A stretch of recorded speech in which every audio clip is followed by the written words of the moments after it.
Hello Year 10, this is a revision video for the unit B1.3 Digestion and the Digestive System in Humans. So what I'm going to do first of all is just to go through the main points on this topic, so the main things that you need to make sure that you know, and then we're going to have a look at some past exam papers. So at the start of this topic, the first thing we did was to consider what you need within a balanced diet. So you should be able to name the 7 components of a balanced diet. So we've got carbohydrates like starch and sugar, protein, fats, vitamins and minerals, fibre and water. You should be able to explain why you need each of these components. So for carbohydrates, it would be to provide us with energy. Protein is used in the body for growth and repair. Mineral ions and vitamins, you would need those to help you carry out certain chemical reactions and keep you healthy.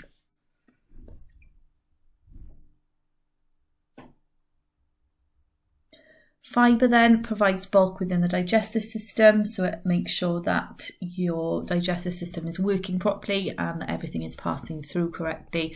And then water is an essential part of many body functions and processes. Okay, so you need to know those 7 different food groups and what the function of each of those is.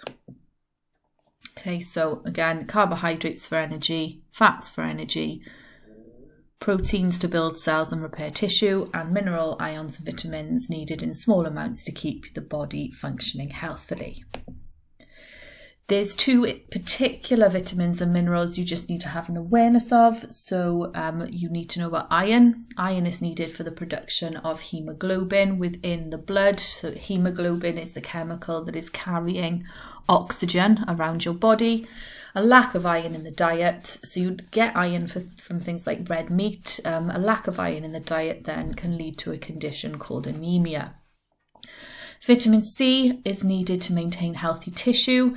Vitamin C would be found in citrus fruits, particularly things like oranges, lemons, and a lack of vitamin C can lead to scurvy.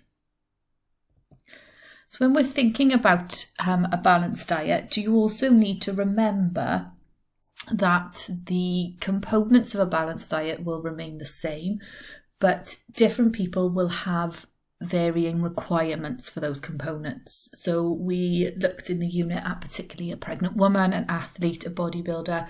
So your personal requirements for a balanced diet will vary depending on your age and activity levels. So we've said that within our diets we have carbohydrate and fats, which are providing us with energy. So a balanced diet will have the correct amount of energy for you, depending, as I said, on your age and your levels of activity. If you eat food that has a greater energy content than the energy that you're using, that will then cause somebody to gain mass. So if you're taking in more energy than you're using, you will gain mass. And if you take in less energy than you use, you will lose mass. Okay, so a balanced diet will contain the correct amount of energy. So energy can cause your diet to be unbalanced if you're taking in too much energy or too little energy, and that may lead to you becoming overweight or underweight. So we would refer to that as being malnourished. If you're taking in either too much or too little energy or of a particular nutrient, that will lead you to become malnourished. So if your diet's not balanced, we would say that a person is malnourished. So if we think of malnutrition in terms of not having enough food, then someone can become underweight. Obviously in countries like the UK, it's quite easy for us to ensure that our population have got a balanced diet because we've got a good availability and distribution of food.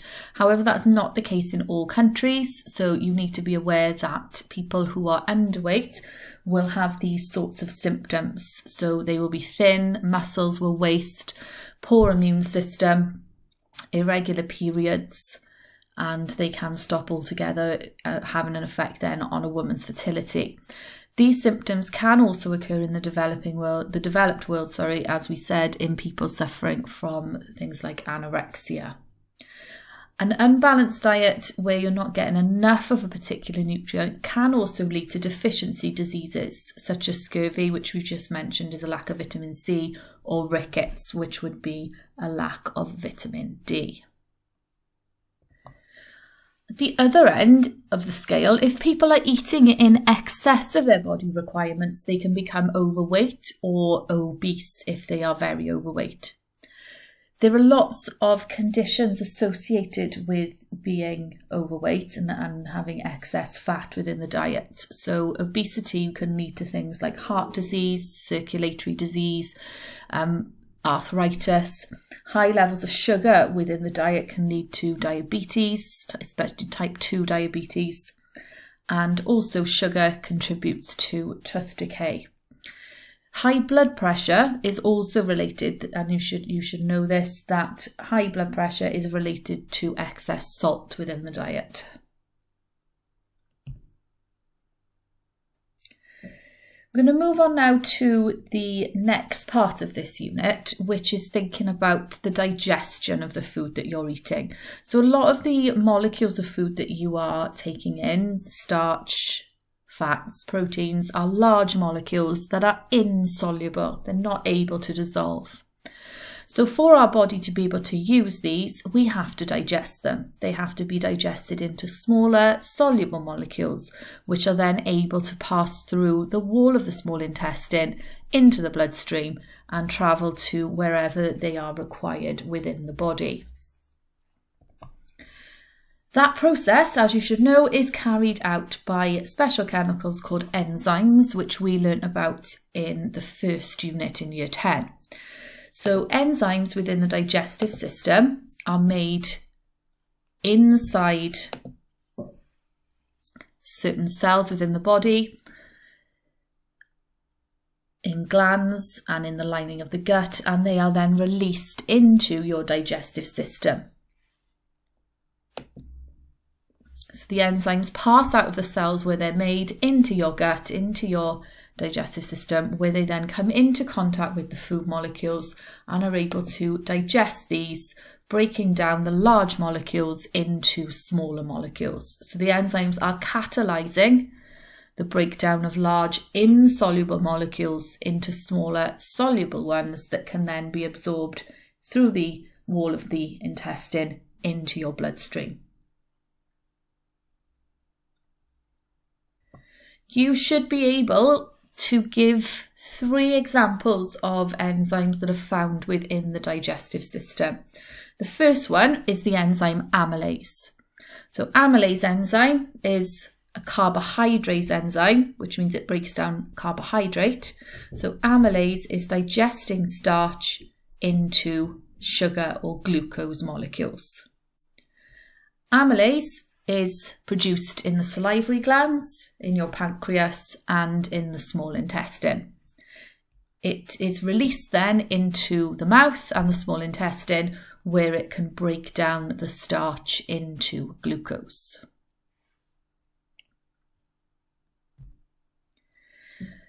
You should be able to as well explain how to test for these different food groups. So for starch, we would add iodine solution to the food sample, and if starch is present, we would see it turning blue-black. If starch is not present, the iodine will stay an orange colour and not turn into the blue-black colour. To test for glucose, so this would be after the starch has been digested, we would use Benedict's solution. Now, the important thing to say with the test for glucose, if you're asked about this in an exam, that you mention that it needs to be heated. You won't get a result with Benedict's unless you heat it up. So we would use usually a water bath to heat up the solution. And if glucose is present, the Benedict's will turn brick red. The second enzymes then that are found within your digestive system are protease enzymes. So protease enzymes are digesting large insoluble protein molecules into small soluble amino acid molecules, which again then can be absorbed through the wall of the small intestine. Now, protease enzymes are produced in the stomach, in the pancreas, and in the small intestine. They would be released into the digestive tract in the stomach and the small intestine. So within the stomach and within the small intestine, protease enzymes are breaking down those proteins into amino acids. To test for protein, we would use a solution called Biuret solution. If protein is present, the Biuret solution will turn a lilac purple colour. The third enzyme then that's found within the digestive system is called lipase. Lipase works on fat or lipid molecules. So as you can see in the diagram on the screen, a lipase enzyme will break down a fat molecule into two different components with this one, into fatty acid molecules and glycerol molecules. Lipase enzymes are only produced in the pancreas and the small intestine, and both of those will release them into the small intestine. So fat breakdown only occurs within the small intestine, and lipase will break down the fats into fatty acids and glycerol molecules. To test for fats, we would rub the food onto either a piece of filter paper or brown paper and hold it up to the light. A positive result would be if the paper turns translucent. Okay, so just to summarise that information, it's really important for this unit that you learn these three different types of enzymes and what they do. So the enzyme amylase is breaking starch down into glucose. The protease enzyme is breaking protein down into amino acids, and the lipase enzyme is breaking lipids or fats down into glycerol and fatty acids. Now, there are some other chemicals involved in digestion that you need to be aware of. So the first one is hydrochloric acid. Hydrochloric acid is found within the stomach, and it provides the correct pH for the protease enzymes that are within the stomach. So each enzyme, as you know, has its own optimum or best pH. The proteases which work in the stomach work most effectively in acidic conditions. The second extra chemical then that's involved in digestion is called bile. Now, bile will neutralise the acid stomach contents as it's coming down into the small intestine. It's produced within the liver, it's then stored in the gallbladder and then travels through the bile duct into the small intestine. Bile, as I said, neutralises the acid that was added to the food in the stomach to provide the right conditions then in the small intestine, but it also has a role in emulsifying fat. So it breaks up the fat into smaller droplets, so they've got a bigger surface area then to aid their digestion by the lipase enzymes.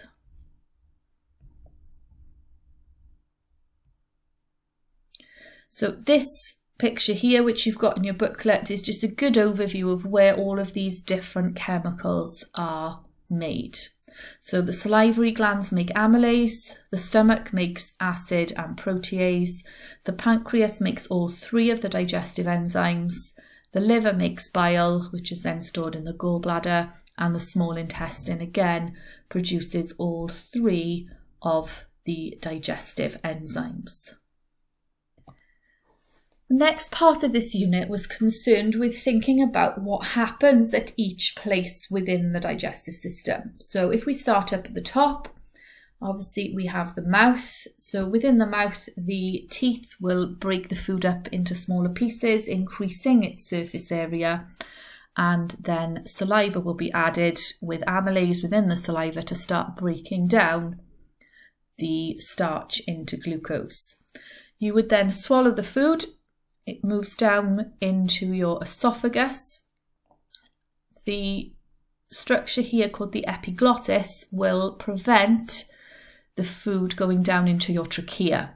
So the food should then pass into the esophagus, where it's pushed down by a process called peristalsis, which we'll have a look at in a minute.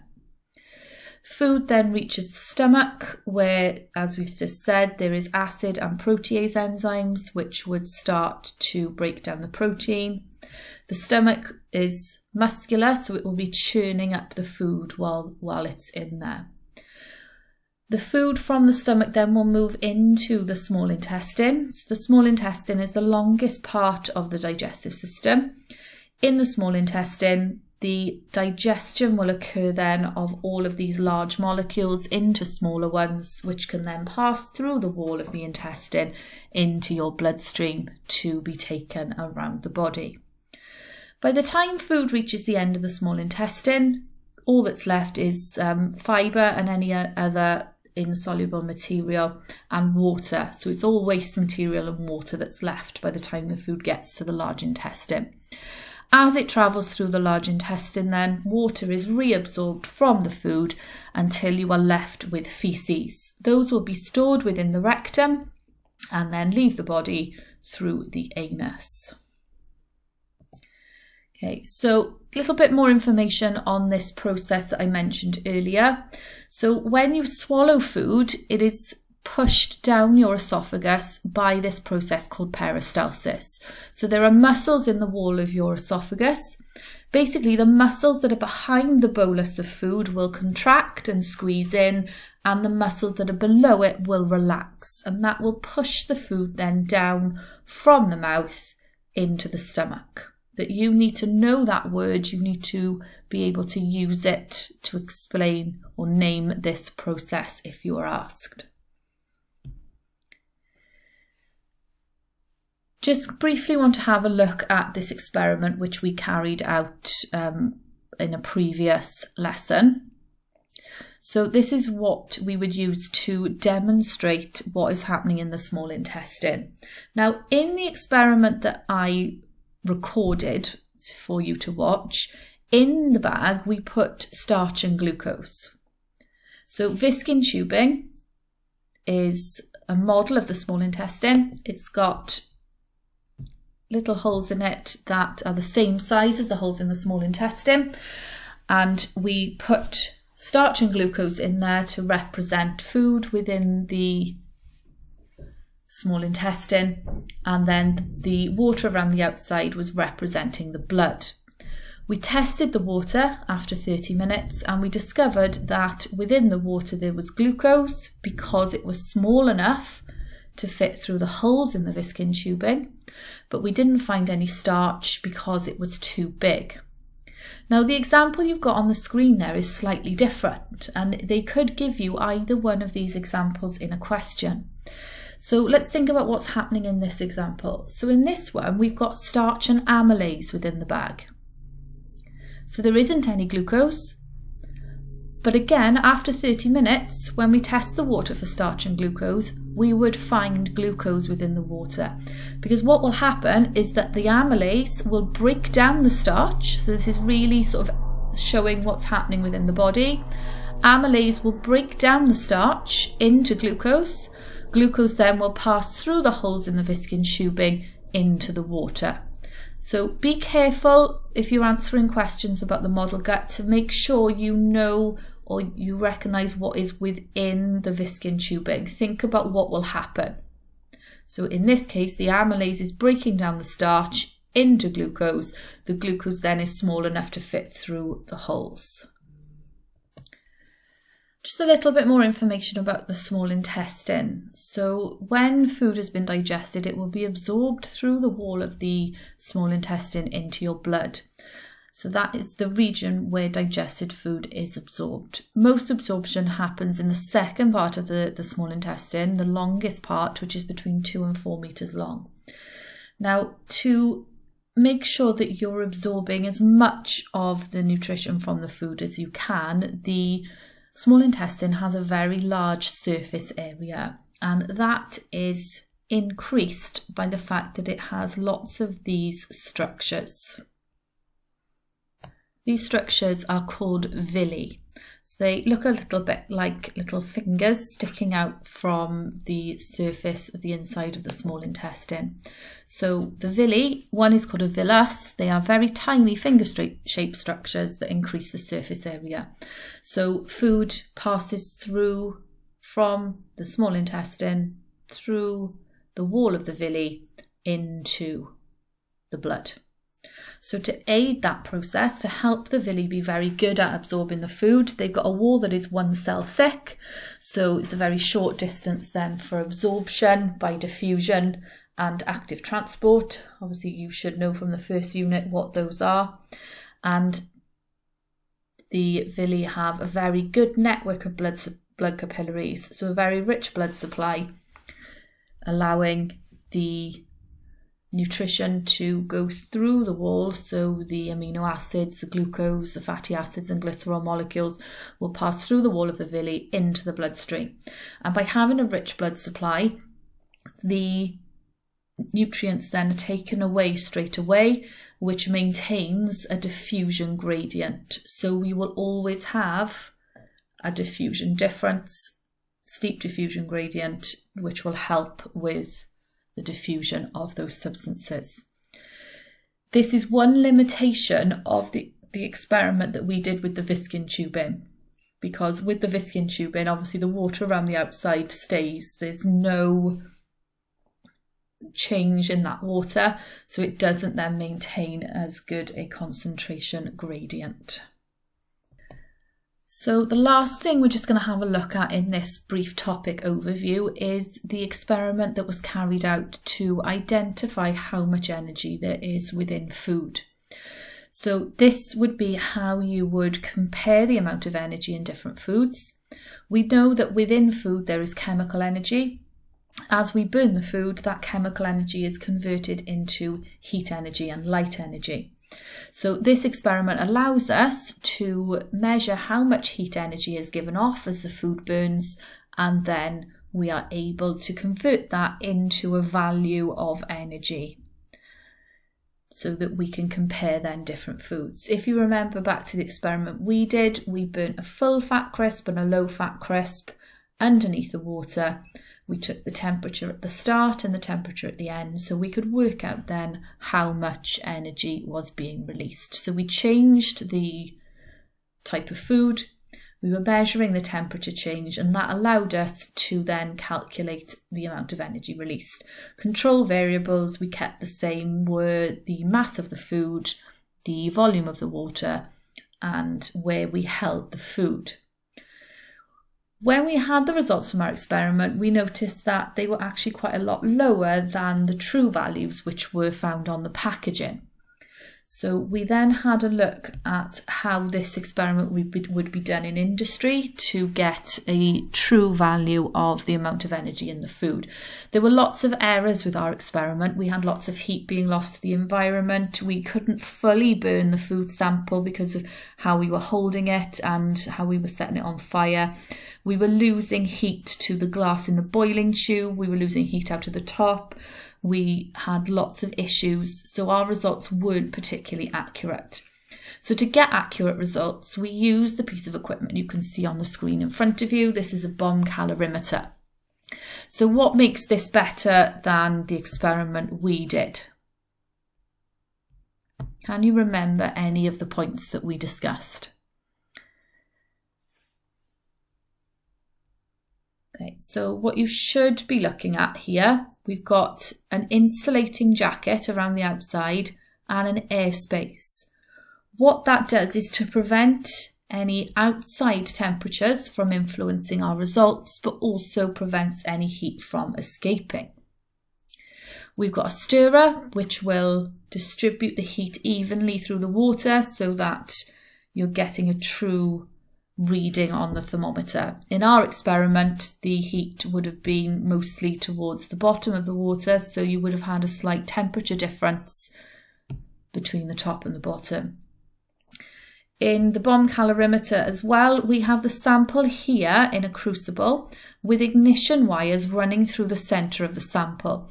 Now that ensures then that it is fully burning, so we're getting all of the energy out of the food. We also give it a good supply of oxygen to aid that burning. The last improvement with the bum calorimeter then is the thermometer. It has a magnifying eyepiece that allows us to get a more precise temperature reading. So we're able to get a better temperature reading than we could when we were carrying out our experiment. Okay, so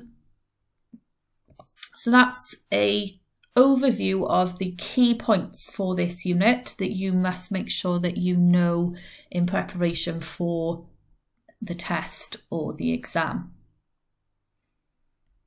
I'm going to put a second video onto Study Zone separate to this one, which has some past paper questions which we'll go through and look at how you would answer them.